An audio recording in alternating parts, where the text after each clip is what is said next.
నమస్తే. నేను మీ ఉమా. ఇప్పుడు రచయిత్రి మంజితా కుమార్ రచించిన కోతిలా మారే రాకుమారుడు అనే కథను విందాం. రాజుల కథలంటేనే వింతలు విశేషాలు కదూ. ఈ కథ కూడా అంతే. ఒక రాజకుమారుడు కోతిలా మారుతూ ఉంటాడు. మనిషి కోతిలా మారడమేమిటి అని మీరనుకోవచ్చు. పూర్తి వివరాలు తెలుసుకోవాలంటే ఈ కథ వినాల్సిందే. అయితే మనం కథ వినడం ప్రారంభించే ముందు సౌకర్యవంతమైన స్థితిలోకి వెళదాం. మీకు ఇష్టమైన రీతిలో పడుకొని అన్ని లైట్లను ఆఫ్ చేసి మీ కళ్ళు మూసుకోండి.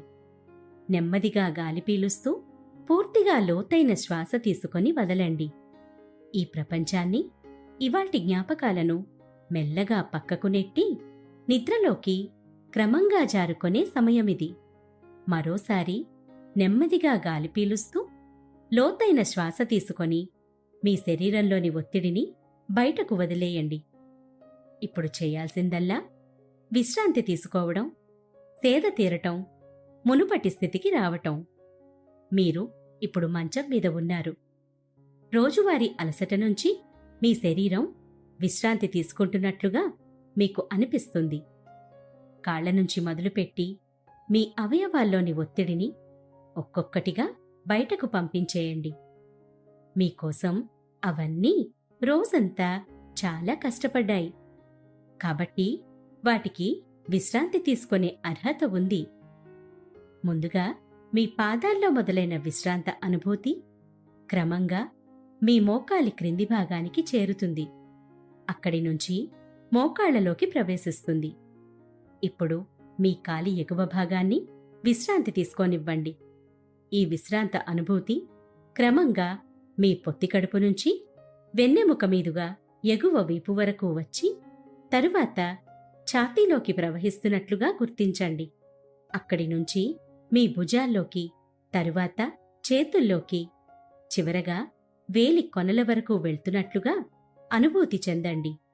ఆపై మీ మెడ, తల, ముఖం వరకు ఆ అనుభూతి ప్రవహిస్తుంది. అప్పుడు మీ శరీరం మొత్తం ప్రశాంతంగా, రిలాక్స్డ్గా నిద్రకు సిద్ధంగా ఉంది. త్వరలో మీరు చక్కని నిద్రలోకి జారుకుంటారు. డ్రీమ్ ల్యాండ్లో ప్రశాంతంగా ప్రయాణిస్తారు.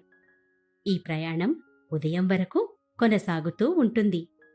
కాబట్టి మీరు కథను వింటున్నప్పుడు మీ శ్వాసను కూడా అనుసరించండి.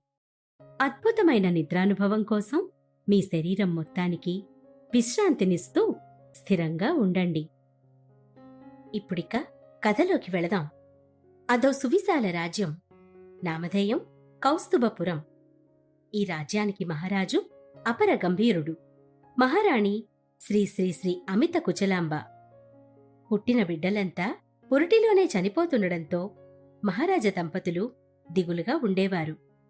సంతానం కోసం పరితపించేవారు. ఒకరోజు మహారాజు వేటకు బయల్దేరాడు. అడవిలో చాలా దూరం ప్రయాణించాక మహారాజుకు పులి శబ్దం వినిపించింది.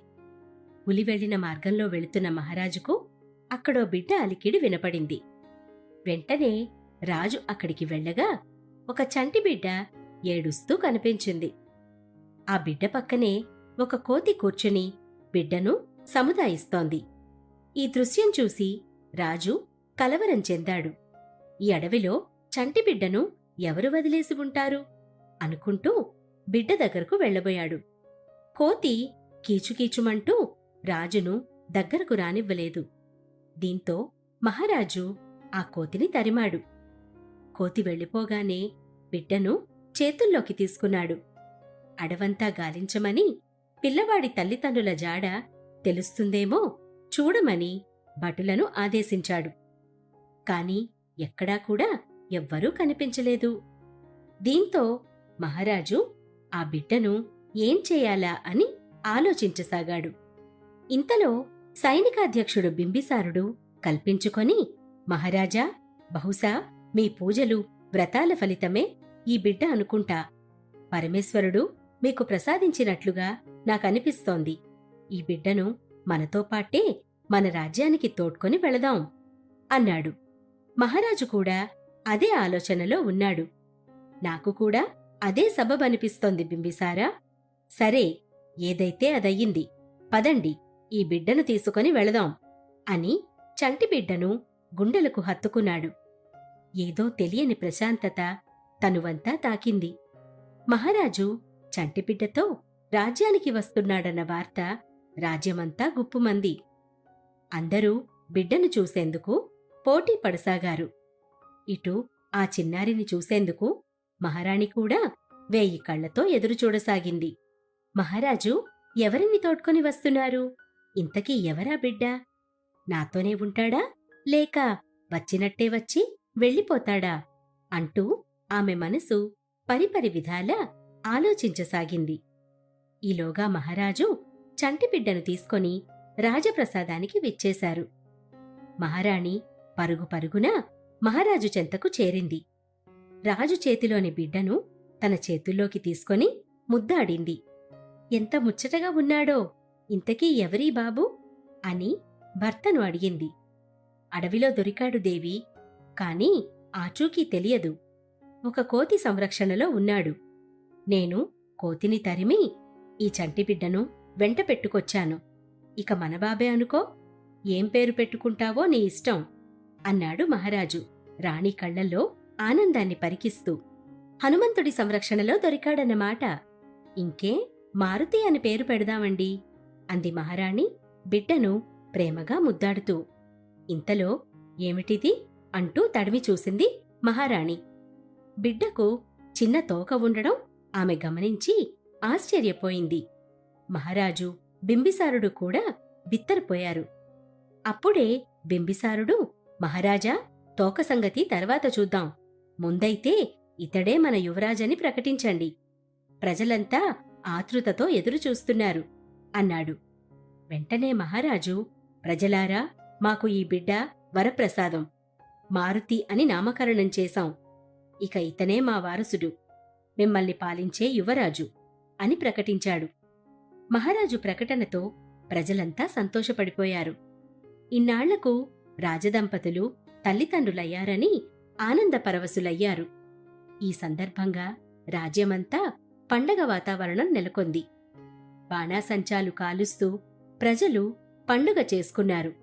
రాజ్యమంతా మిఠాయిలు, కొత్త బట్టలు పంచిపెట్టారు.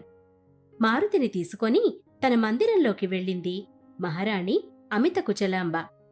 మారుతి అప్పుడే కళ్ళు తెరిచాడు. చుట్టూ పరికించాడు. అతడికి ఏమీ గోచరించలేదు. కడుపులో ఆకలి మాత్రం తెలుస్తోంది. అంతే, ఏడుపు మొదలుపెట్టాడు. వెంటనే మహారాజు అక్కడికి చేరుకున్నాడు. ప్రశాంతంగా నిద్రపోయేందుకు నీంద్ యాప్లోకి అడుగుపెట్టండి. ఈ క్షణమే నీంద్ యాప్ను డౌన్లోడ్ చేసుకోండి. ఒత్తిడిని తగ్గించి ప్రశాంతమైన నిద్రలోకి మిమ్మల్ని తీసుకెళ్లే చక్కని కథలు, ధ్యాన పద్ధతులు, ఆహ్లాదకర సంగీతాన్ని మీరు నీంద్ యాప్లో మాత్రమే వినండి. ఇవే కాకుండా పలు రకాల స్లీప్ ప్రోడక్ట్స్ అయిన sleep gummies, milk mix, sleep tea bags గురించిన సమాచారం తెలుసుకోవచ్చు. ఈ ప్రోడక్ట్స్కి మీరు బానిస అయ్యే అవకాశమే లేదు. వీటిని వాడడం వల్ల మీకు ఎటువంటి సైడ్ ఎఫెక్ట్స్ కూడా ఉండవు. సంపూర్ణంగా నిద్రపోయేందుకు ఇవి సహకరిస్తాయి. మీ నిద్రానుభవాన్ని మరింత మెరుగుపరుస్తాయి. మహారాణి బంగారు పాత్రలో వెండి గరిటెతో బాబుకు తీయని క్షీరాన్ని అందించింది. ఈ దృశ్యం చూసేందుకు 1000 కనులు కూడా చాలవంటే అతిశయోక్తి కాదు. చెలికత్తెలంతా సంబరంగా ఈ మమతానురాగాలను పరికించసాగారు. రాజదంపతుల కల నెరవేరినందుకు ఆనందించసాగారు. అలా పాలు తాగిన మారుతి ఆనక బోసినవ్వులు చిందించసాగాడు. మహారాజు, మహారాణి మారుతీయే లోకంగా అతడితోనే ఆ రోజంతా గడిపారు. రాత్రి కావడంతో రాజదంపతులు ఆహారం తినడానికి మారుతిని తీసుకొని భోజనశాలకు వెళ్లారు. మహారాజు, మహారాణి భోజనాలు చేస్తుండగా ఓ వింత చోటు చేసుకుంది. అప్పటివరకు బాగానే ఉన్న పసిపాలుడు మారుతి ఒక్కసారిగా కోతిలా మారిపోయాడు. దీంతో అందరూ బిత్తరపోయారు. మహారాణి అవాక్కయింది. ఆ కోతి వెంటనే అక్కడున్న అరటిపండును తీసుకొని ఆవురావురుమంటూ తినసాగింది. భోజనశాలను చెల్లాచెదురు చేయసాగింది. ఆపేందుకు వస్తున్న భటులను ఆటాడుకోసాగింది. ఇదంతా చూస్తున్న మహారాజు కోతిని బంధించమని ఆదేశించాడు. కాని కోతి చిక్కితే కదా! అటూ ఇటూ గెంతుతూ నానా భీభత్సం సృష్టించింది. అలా అల్లరి చేస్తూ చేస్తూ ఆ తర్వాత నిశ్శబ్దంగా వెళ్లి ఒక ఆసనంలో పడుకుంది. భటులారా, బంధించండి, అడవిలో పారేసిరండి అన్నాడు మహారాజు అసహనంగా. ఆగండి స్వామీ, ఆగండి, తొందరపడకండి, పడుకుంది కదా, ఏమనకండి. ఎంతైనా మనం పెంచుకుందామని తెచ్చుకున్న బిడ్డ కదా, ఇప్పుడే ఏ నిర్ణయమూ తీసుకోకండి అంటూ కన్నీటి పర్యంతమైంది మహారాణి. కాని మహారాణి, ఇది కోతి, అల్లరి చేయడం దాని నైజం. తెలిసి తెలిసి మన రాజమందిరంలో కోతిని పెంచుకోవడం ఎందుకు? చంటిబిడ్డను అడవిలో వదిలేసి రాలేక నా వెంట తీసుకువచ్చాను. కాని ఇదేంటో ఇలా జరిగింది అని వాపోయాడు మహారాజు. మహారాజా, చంటిబిడ్డ కోతిలా ఎలా మారిందో నాకు కూడా విస్మయంగానే ఉంది. రేపు చూద్దాం ఏమవుతుందో. రేపు కూడా కోతి ఇలా అల్లరి చేస్తే అడవిలో వదిలేసి రండి. నేనభ్యంతరం చెప్పను, ఈ పూటకు వదిలేయండి అని కోరింది మహారాణి అమిత కుచలాంబ. ఇష్టం లేకున్నా సమ్మతించాడు మహారాజు అపరగంభీరుడు. మరునాడు ఉదయం అయ్యింది. చంటిబిడ్డ ఏడుపు వినిపించసాగింది. మహారాణి, మహారాణి, కోతి మళ్లీ మనిషిలా మారింది, ఏడుస్తున్నాడు చంటిబిడ్డడు అంటూ చెలికత్తెలు మహారాణిని నిద్రలేపే ప్రయత్నంలో అరవసాగారు. మహారాజా, మహారాజా, లేవండి, కోతి మళ్లీ మనిషిగా మారిందిట. ఇదేం విచిత్రమో, పదండి చూద్దాం అంటూ పరుగు పరుగున బయటకు వచ్చింది మహారాణి అమిత కుచలాంబ. మహారాజు అపరగంభీరుడు కూడా ఆమె వెనకే బయటకు వచ్చాడు. గుక్క తిప్పుకోకుండా ఏడుస్తున్న బిడ్డను టక్కున అక్కున చేర్చుకుంది మహారాణి. మహారాణిని చూడగానే బిడ్డ ఏడుపాపేసి బోసినవ్వులు చిందించసాగాడు. మహారాజు అపరగంభీరుడు కూడా ఆమె వెనకే బయటకు వచ్చాడు. గుక్క తిప్పుకోకుండా ఏడుస్తున్న బిడ్డను టక్కున అక్కున చేర్చుకుంది మహారాణి. మహారాణిని చూడగానే బిడ్డ ఏడుపాపేసి బోసినవ్వులు చిందించసాగాడు. అమిత కుచలాంబలో మాతృత్వం తొణికిసలాడింది. వెంటనే బిడ్డకు పాలు పట్టించింది. ఇదంతా గమనిస్తున్న మహారాజుకు అసలేం జరుగుతోందో అర్థం కాలేదు. కోతి మనిషిలా మారడమేమిటి, మళ్ళీ మనిషి కోతిలా మారడమేమిటి అనుకుంటూ అత్యవసర సమావేశాన్ని ఏర్పాటు చేశాడు. బింబిసారా, మీకు తెలియంది కాదు. బిడ్డ కోతిలా, కోతి బిడ్డలా మారడమేమిటి? నాకేమీ గోచరించడం లేదు అన్నాడు అపరగంభీరుడు. అదే నేను, మహామంత్రి ప్రసాదాచార్యుల వారు ఆలోచిస్తున్నాం మహారాజా. ఇది వింతగానూ విచిత్రంగానూ ఉంది అన్నాడు బింబిసారుడు. కిం కర్తవ్యం ఏమిటి మహామంత్రి? అడిగాడు మహారాజు. మహారాజా, 2-3 రోజులు మారుతిని పరిశీలిద్దాం. కేవలం రాత్రివేళల్లోనే కోతిగా మారుతున్నాడా, లేక ఇతర వేళల్లో కూడా కోతిలా మారుతున్నాడా అని ఒక అంచనాకు వద్దాం. ఆ తర్వాత ఏం నిర్ణయం తీసుకోవాలో ఆలోచిద్దాం అన్నాడు మహామంత్రి ప్రసాదాచార్యులవారు. అందుకు మహారాజు అపరగంభీరుడు, మహాసైనికాధ్యక్షుడు బింబిసారుడు సరేనని ఒప్పుకున్నారు. మహారాణి చెంతే 2 భటులను ఏర్పాటు చేసి బిడ్డను పరిశీలించమని, కోతిగా మారితే వెంటనే బంధించమని మహారాజు ఆదేశించాడు. ఈ మేరకు కోతులు పట్టడంలో నిష్ణాతులైన 2 భటులను ప్రత్యేకంగా నియమించి వారిని మహారాణి చెంతనే ఉండమన్నారు. ఉదయం నుంచి రాత్రి వరకు మారుతి మనిషిలాగే ఉన్నాడు. మహారాణి కనిపించకపోతే అల్లాడిపోయాడు. మహారాణి పక్కనుంటే ఆనందంగా ఆడుకున్నాడు. కాని మారుతి తోక మాత్రం అలానే ఉంది. అది కనిపించకుండా దుస్తులు వేయసాగింది మహారాణి. రాత్రి కావచ్చింది. మారుతికి పాలు పట్టించి వజ్రాలు పొదిగిన బంగారు ఉయ్యాలలో పడుకోపెట్టింది మహారాణి. ఆనక ఆమె భోజనానికి బయలుదేరింది. భోజనాలు ప్రారంభమయ్యాయో లేదో మారుతి మళ్లీ కోతిగా మారినట్లు చెలికత్తెలు వార్త మోసుకొచ్చారు. అక్కడే ఉన్న భటులు మారుతిని బంధించారు. ఒక బోనులో పెట్టారు. దీంతో మారుతి అరుస్తూ అటూ ఇటూ తిరుగుతూ బోనును విరగ్గొట్టేందుకు బయటకు వచ్చేందుకు నానాయాగి చేయసాగాడు. విషయం తెలియగానే హుటాహుటిన మహారాజు, మహారాణి, సేనాధిపతి, మంత్రివర్యులు అక్కడికి చేరుకున్నారు. కోతిగా మారిన మారుతిని చూసి ఏం చెయ్యాలో ఎవరికీ పాలుపోలేదు. మహారాజా, నిన్న కూడా సరిగ్గా ఇదే సమయానికి మన మారుతి కోతిలా మారాడు. అల్లరి చేసి అలిసిపోయి నిద్రపోయాడు. ఉదయం కల్లా మళ్ళీ మారుతిలా అంటే మనిషిలా అయ్యాడు. నాకు అవగతమైంది ఏమిటంటే మారుతి రాత్రులు మాత్రమే కోతిలా మారతాడని, మళ్ళీ ఉదయమే యథావిధిగా మనిషిలా మారతాడని అంది అమిత కుచలాంబ. మీరన్నది నిజమే దేవి. మరి ఇందుకు పరిష్కారమేమిటి? అసలు ఇలా మారడానికి కారణమేమిటి అని ప్రశ్నించాడు మహారాజు.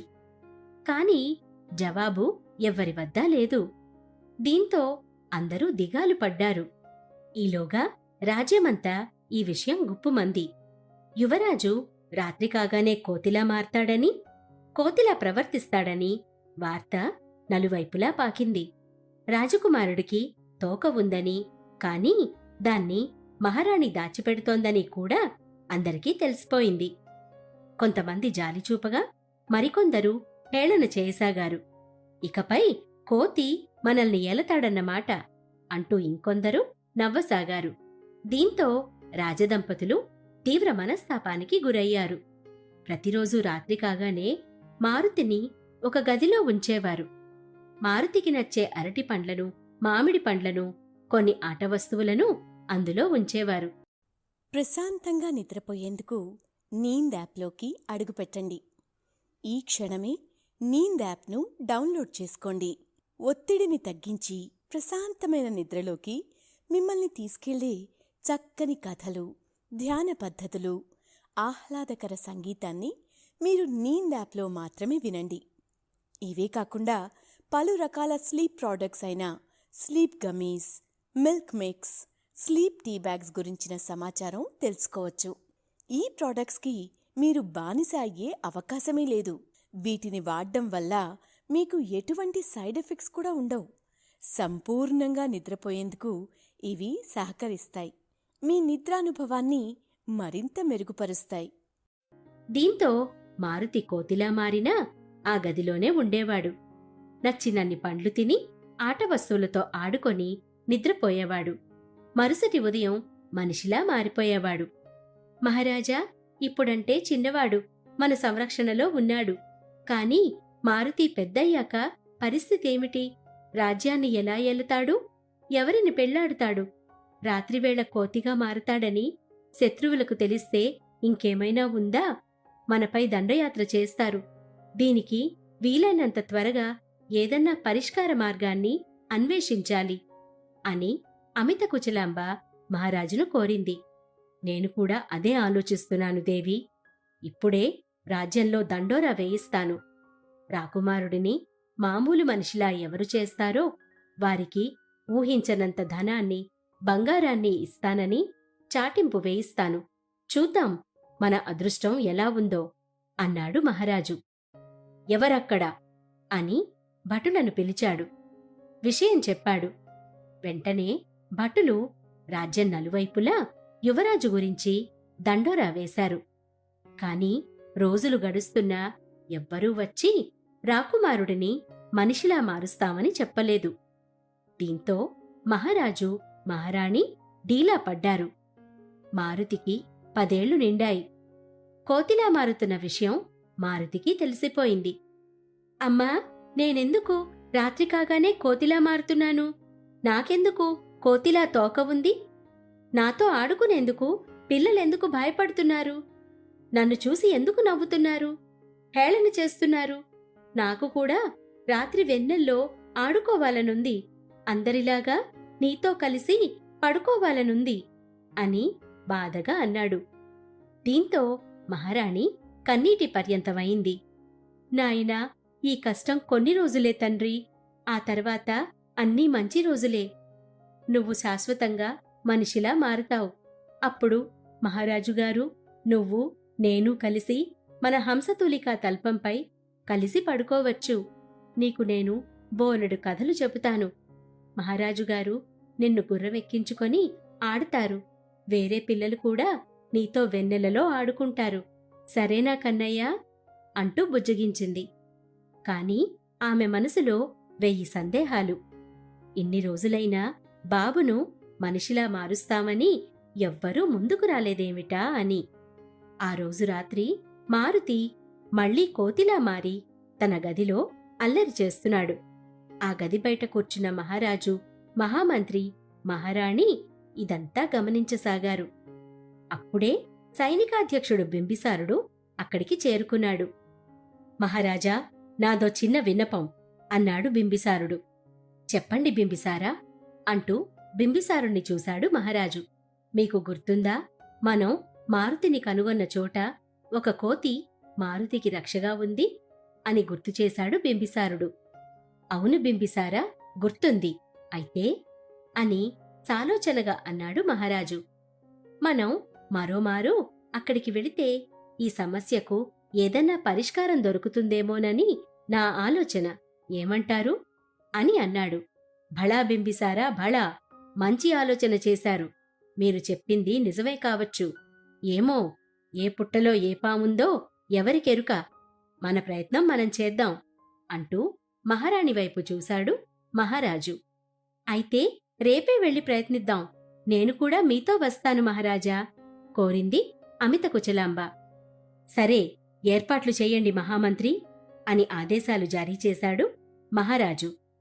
మర్నాడు ఉదయమే రాజదంపతులు, మహామంత్రి, సైనికాధ్యక్షుడు, మారుతి మరియు కొందరు భటులతో కలిసి అడవికి బయల్దేరారు. అమ్మా, మనం విహారయాత్రకు వెళ్తున్నామా? హుషారుగా అడిగాడు మారుతి. అవును నాయనా, ఇది దట్టమైన అడవి. మీ నాన్నగారు ఈ అడవిలో ఎన్నో వన్యమృగాలను వేటాడారు అంటూ గర్వంగా చెప్పింది మహారాణి. అంటే పులినా, సింహాన్నా అని అడిగాడు మారుతి. మారుతి ప్రశ్నలకు ఓపికగా సమాధానాలు చెప్తుండగానే వారు మారుతి దొరికిన ప్రదేశానికి చేరుకున్నారు. అక్కడ ఒక కోతి దిగులుగా కూర్చుని ఉంది.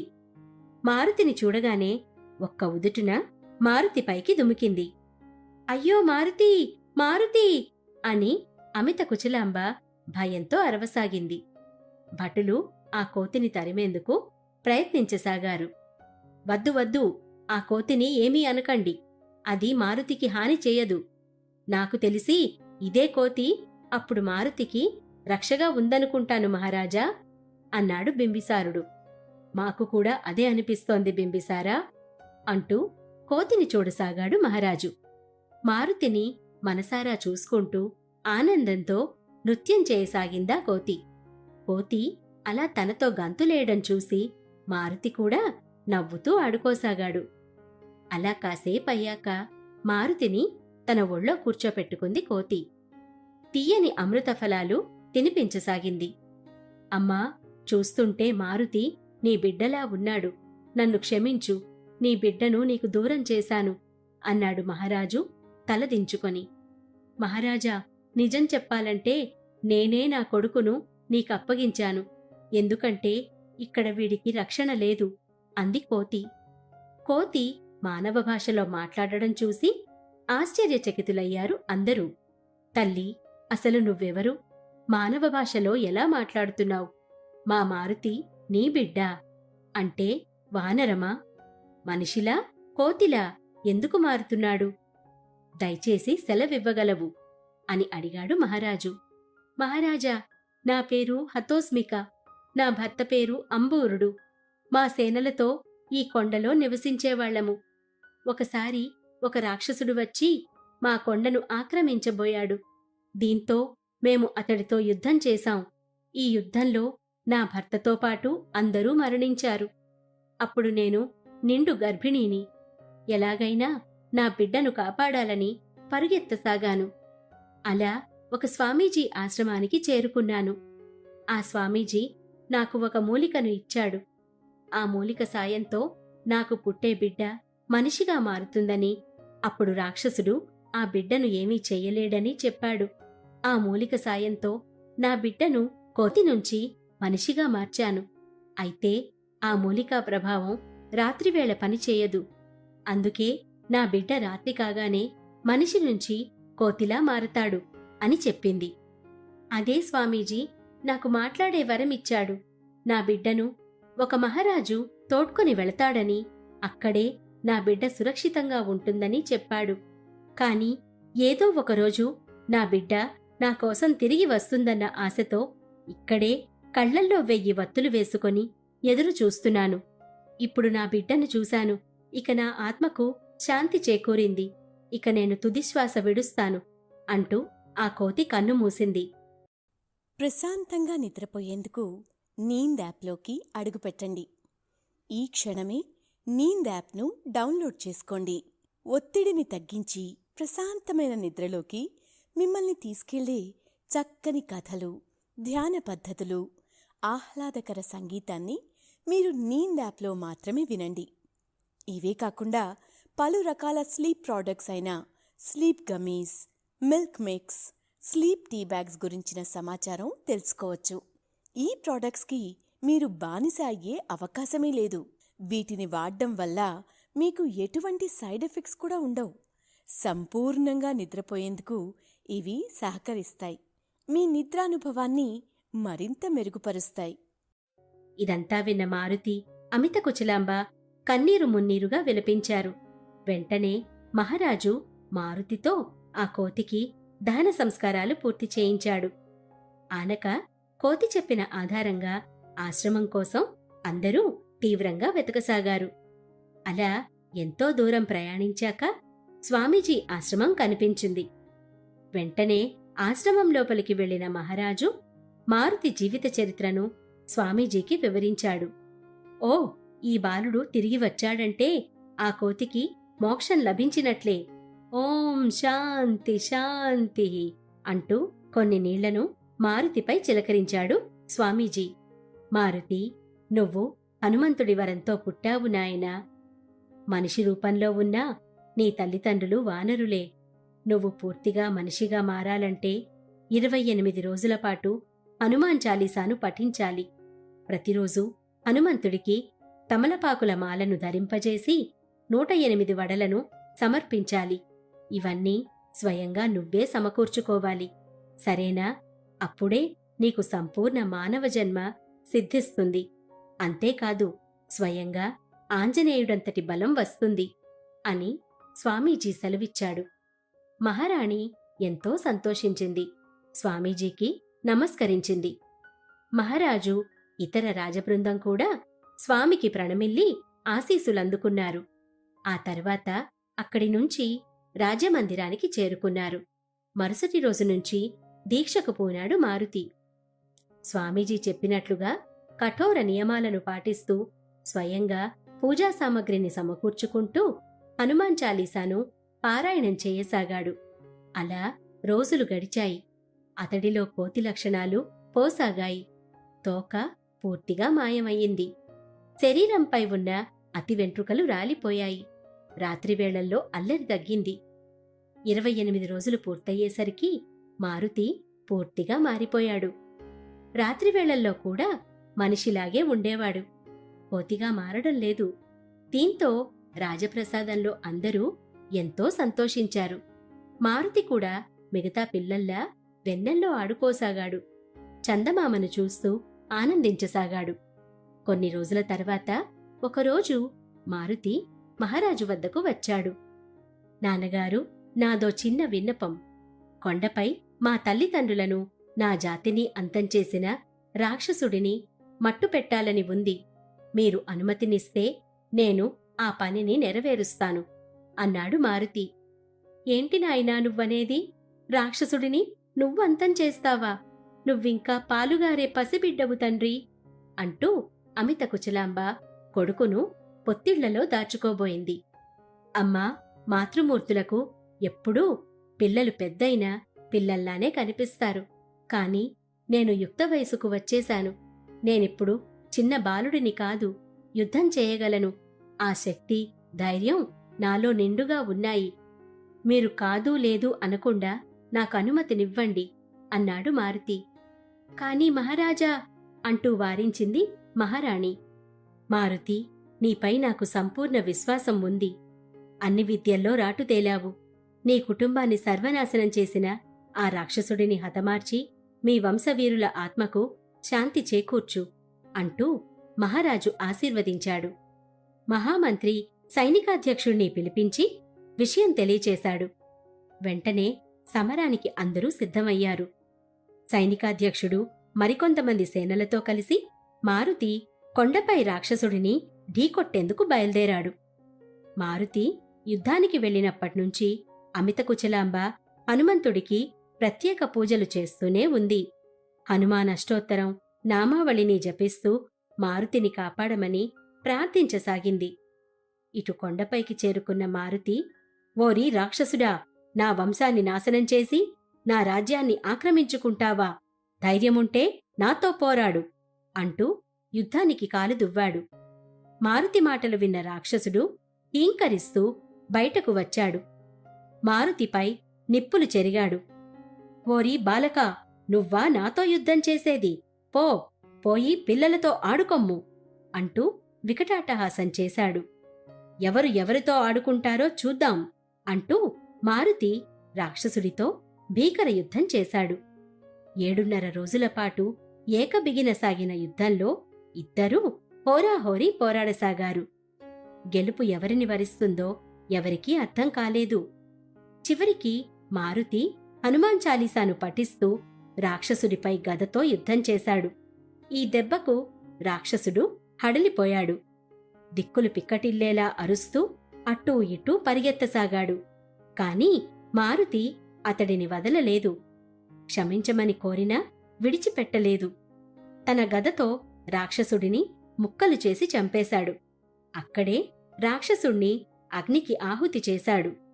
కొండలో మృతులైన తన వంశీకులందరినీ స్మరిస్తూ వారందరికీ కర్మకాండలు పూర్తి చేశాడు మారుతి.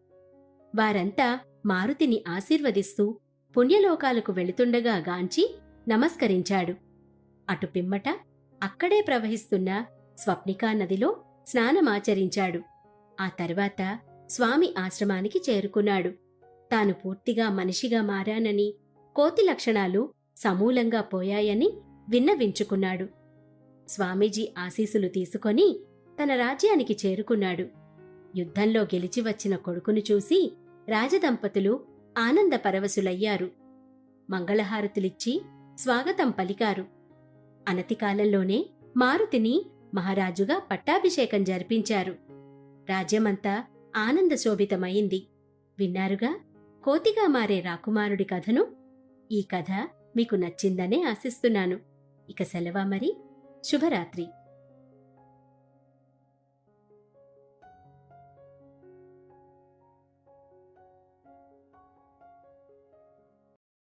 ప్రశాంతంగా నిద్రపోయేందుకు నీంద్ యాప్లోకి అడుగుపెట్టండి. ఈ క్షణమే నీంద్ యాప్ను డౌన్లోడ్ చేసుకోండి. ఒత్తిడిని తగ్గించి ప్రశాంతమైన నిద్రలోకి మిమ్మల్ని తీసుకెళ్లే చక్కని కథలు, ధ్యాన పద్ధతులు, ఆహ్లాదకర సంగీతాన్ని మీరు నీంద్ యాప్లో మాత్రమే వినండి. ఇవే కాకుండా పలు రకాల స్లీప్ ప్రోడక్ట్స్ అయిన sleep gummies, milk mix, sleep tea bags గురించిన సమాచారం తెలుసుకోవచ్చు. ఈ ప్రోడక్ట్స్కి మీరు బానిస అయ్యే అవకాశమే లేదు.